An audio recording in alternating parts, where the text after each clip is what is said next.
LD, it's time now for our AT&T fan connection, which also means we get to welcome in Jordan. JR, how are you? Jordan. Hi. What's happening? All good? Yeah, I'm good. Hanging in there. What kind of swag you got today? T-shirt, I got sweatshirt? some unfiltered you soccer do. swag. Yeah, you do. Yeah, Usually I'm wearing that sweater and you're wearing a jersey. yeah. just It's a good thing realized. that you texted me this morning so that we didn't match. That would be embarrassing. What's the scarf behind you, the green one? That is the one for Dundela, which is Northern Ireland club. Yeah, they're great. Amazing. Hey, by the Yeah. way, speaking of jerseys, I was on the plane ride home from Saint-Tropez to Newark, your guys' Sorry. neck of the woods. And Not this- mine. Mm-mm. Big TH. It's big TH. Well, yeah. it's yeah. ish. It's all the same. Newark, New York, all that.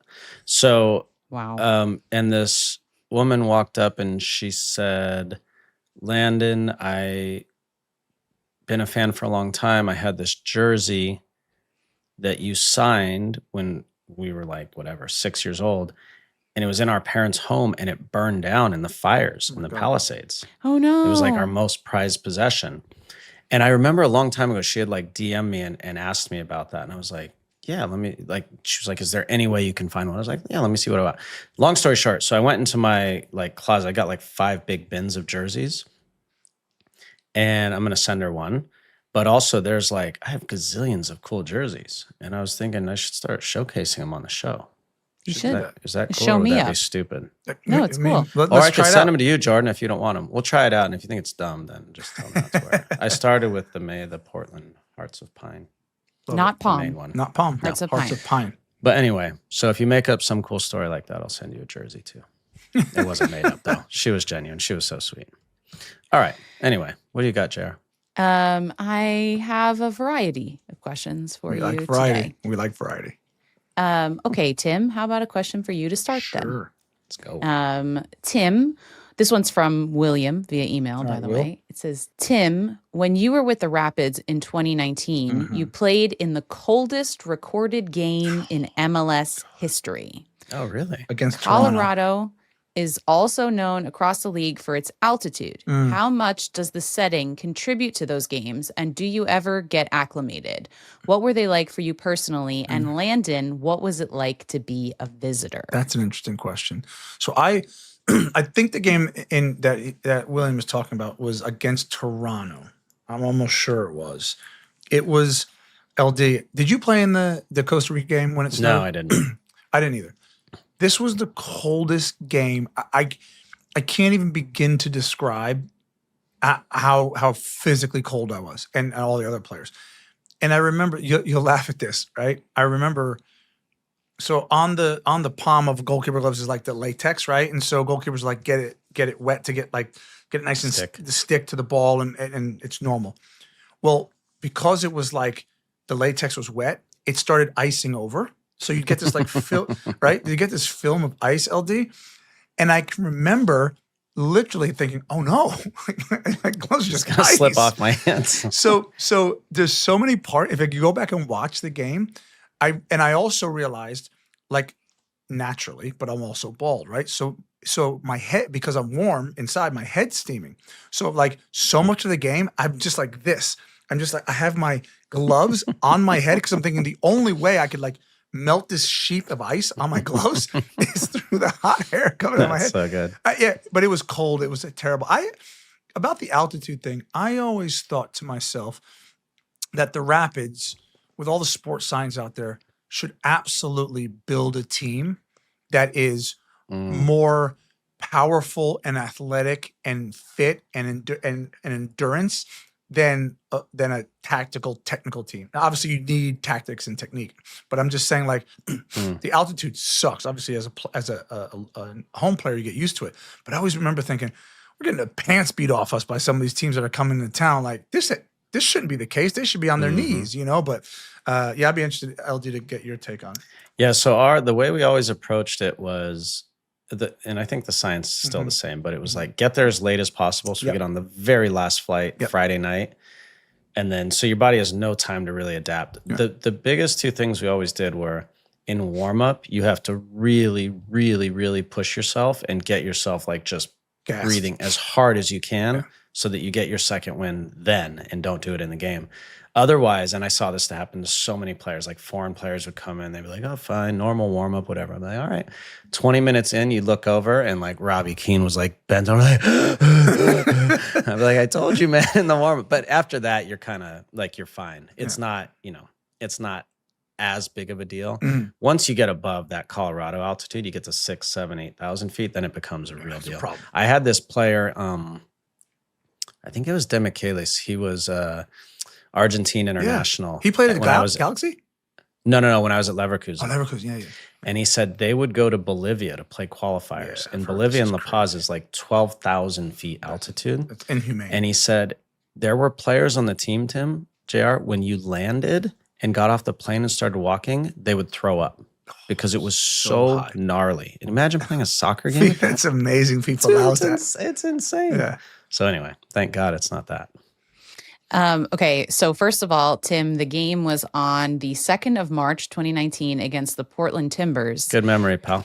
And the temperature was recorded at 18 degrees Fahrenheit. I think that was 2-2. I do remember that game. I just thought the Toronto game was colder. Anyway, whatever, yeah. Good grief. Yeah. 18 degrees. Yeah, that sounds very cold. No, thank you. You know the funny thing is, superstitious-wise, LD, so if when I came back to the MLS, we would play on turf every now and again. So I would wear like leggings under my shorts because like I don't want to get like burned up, But if I was playing on grass, I would like as a rule of thumb, I would never ever wear tights. Leggings. So like that was on grass. So I was like, well, I can't wear it. I'm not wearing tights. So like the idiot that I am, but I couldn't go against the grain anyway. Yeah. Tim, I do like your idea of basically having like the Space Jam team of soccer for the Colorado Rapids. That makes a lot of sense. Nice analogy there. Totally, I like that. Didn't have that on the bingo card either. A lot of bingo cards today. Okay, this one is from Rich via email. Since both of you have been involved in USL club ownership, I am curious of your thoughts on the long-term upside of the league. Specifically, can they pull off Division I status and a promotion relegation arrangement? And if so, is this enough to allow them to survive alongside MLS going forward? Great question. 3 years ago, my answer would have been a pretty definitive no. My mind is changing. And I'll tell you a few reasons. One, they have really good leadership in charge now with Paul McDonough, who I think will do a great job. Louisville now has, I believe, the only stadium that would be adequate for League One status, which would be 15,000 plus. But I'm hearing and I'm seeing now lots of things in the work, not only at the USL Championship level, but like Boise are coming in next year and they have really good ownership, really good support. They've sold, I think, 5,000 plus season tickets already. I'm starting to see momentum build in smaller cities like that. Now, can they compete against MLS like for like? I don't know. I don't have the answer to that. I'm curious what you think, Tim. But I do think there's a scenario where as soccer keeps growing, that there are, New Mexico, when we traveled to New Mexico, there's 12,000 people there, right? They could add a few thousand seats and Sacramento can do it, no problem. Phoenix could do it, I would guess. There are lots of cities now that are on the verge of that. So I could see it happening. Yeah, I mean, as long as they get the financial part right, in terms of like parachute payments and whatnot. Look, I think if we're ever going to create a promotion relegation model in this country, it's going to be at the USL level because they already have this sort of pyramid structure in place. I'm against it because like I said, I've constantly. Well, no, I'm not against it. I doubt it can happen successfully, and I hope I'm wrong because I think it works in a lot of ways. But if you look at, you can probably name LD. We could probably name like 25 teams off the top of our head. But if you look at a team like Macclesfield, which is basically in and around Manchester, right? Although the finances aren't great, that stadium operation produces jobs in that local village, right? So it's an institution within these small local villages. So this team, Macclesfield, has been supported for 100 years, right? And so you're still getting people to go to the games. Not great. It's not a lot, but if you take a team, I don't know, let's take Boise. It's a great example. Good ownership, right? If they all of a sudden falter and get relegated, like the time has.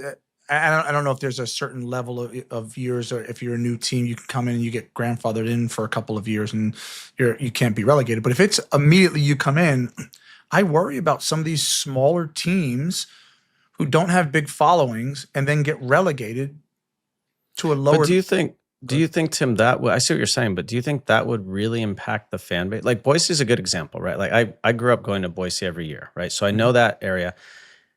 I think my opinion is if they start in League One and they get promoted, those people are going to be there. They get relegated. I feel like the people are still going to be there. I don't know. I don't see it like drastically. Now in MLS, I would say, yeah, if the Galaxy are now in League Two, like maybe people aren't going to show up the same way, but I don't know at that level. I don't know either. But I also think what we can't do, it matters, LD. And what I'm saying is, we can no longer throw a blanket over these silly, dumb American fans who don't know anything. American fans are incredibly educated, and the incredibly educated fan around the world, when they get relegated in Germany and when they get relegated in England, they go from 40,000 people to like 20,000 people. Because they're sophisticated soccer fans. And I think and I believe that we are sophisticated soccer fans in this country now. And I do.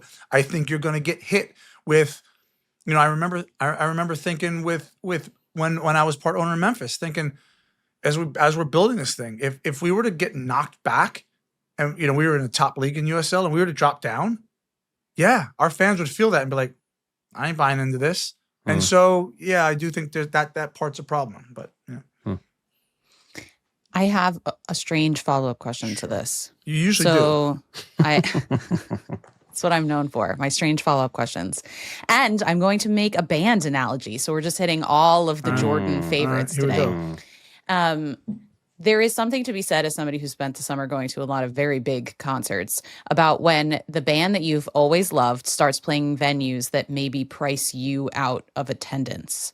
So I kind of wonder with the USL, there's going to be some clubs that are leveling up in a way. And I wonder if that also becomes a problem because people are going to start saying, you want me to go to a 15,000 person stadium and the tickets are going to be more expensive. And I used to bring my 4 kids with me, but I don't know if I can do that anymore. So it's almost like being relegated is a business problem, but being promoted might also be a business problem in its own way. Let me, it's a great question. My initial thoughts that I feel strongly about is sports are about dreams. And I think I hear you in terms of the economics, but I do believe when the Clippers go into a new building and that new building is sparkling and the LA Clippers organization goes, yeah, but you got to pay more for your season ticket. People are kind of like, all right, like, yeah, because we got a new building and we feel great. And so I think if you get somebody who's like locked and loaded onto a certain team and they go up and the stadium gets bigger and they got to pay more money, I still think they've already bought into that dream and they feel a part of that promotion. So I don't know if you'd lose supporters, but that's my own personal opinion. And to your point, JR, the level between playing in a 2,000 seat venue as an artist and playing at Wembley, like the amount of difference in price is going to be exponentially. But like I think USL League One to Championship, instead of $10, it might be 14 or 17 or so. But yeah, that's a good point. Okay, how about a question about MLS since we're talking about USL and MLS? This one is from James via email. Greetings from Tennessee. All right. First of all, go Vols. Go Vols. Go Vols. But where is the love or the hate for Nashville SC? It's not just Landon and Tim, but it feels like all sports media completely avoids my team. We have the current Golden Boot leader with super, in quotes, Sam Super Surridge. Sam. Why does the media avoid my team? Is it because they're new? Maybe due to their, let's say, rough playoff history? They are a true contender for the MLS Cup. They built the biggest soccer-specific stadium, and it's so much fun to go to, and they are exciting to watch unless you are unless you are an Orlando fan, shots fired. Show Nashville SC some love. Go on, Tim.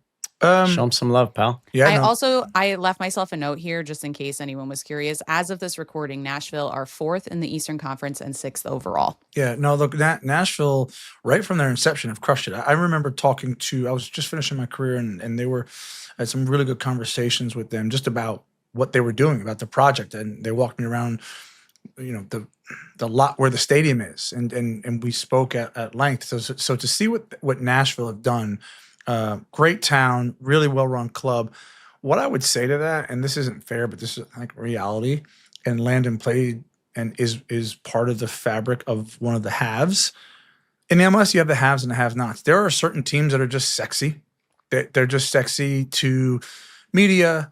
And then there are other teams that just literally have to fight and scrap for every last bit of media attention, both locally and nationally. And so, God, why? Because I can make sometimes it's hard, and I wish I had the answers, because like, you could actually make the point of like, why the hell are the Galaxy on the tip of everyone's tongue in LA? You got the Lakers, you got the Dodgers, like what? But there's just certain teams in this league who have done it and are sexy. And I know, I get it. Like I get what we're saying in Nashville, because there's a bunch of teams like that. Nashville could probably win the Supporters Shield or MLS Cup, and people would still kind of overlook them. And that's just, unfortunately, some of these markets. I love what Nashville's done on the field, off the field. I went to the Leagues Cup game against Inter Miami last year at Geodis Park. Is that what it is? Phenomenal stadium. I love Nashville in general. I love the food. I love the music. I love the line dancing. I love the bars. I love Nashville. My guy. So you didn't have that on your bingo card either, did you? But what I would say is, and what BJ Callahan has done is phenomenal. You got to win. You got to win. You're not in New York or in LA or in Miami. You're not going to sign Messi, right? So you have to win. And once you win, then you'll get that attention. But I agree. I mean, James, it's a good point. And they've done a phenomenal job, but you got to win. If you're going to look, people talk about the Dallas Cowboys all the time. They haven't won in 3 decades. Sure. So you got to do it, and you got to put yourself on that platform, and then people talk about you more. It kind of reminds me of like when you're in school, those kids who just like do fine. They don't get as much attention as like the class clown, the kids who are really underperforming, or the kids who are like, maybe getting bumped up a grade. And you take them for granted. Yeah, for sure. So I'm not suggesting, James, that you should encourage anyone on your team to start biting people or spitting at them. But, we would have talked about you, though. That's for sure. So maybe, and go some of those Miami players and, put yourself on the national map. Okay. Amazing. That's Great it. questions. That's all I got. Great questions. Thanks, you, guys. JR. Thanks, JR.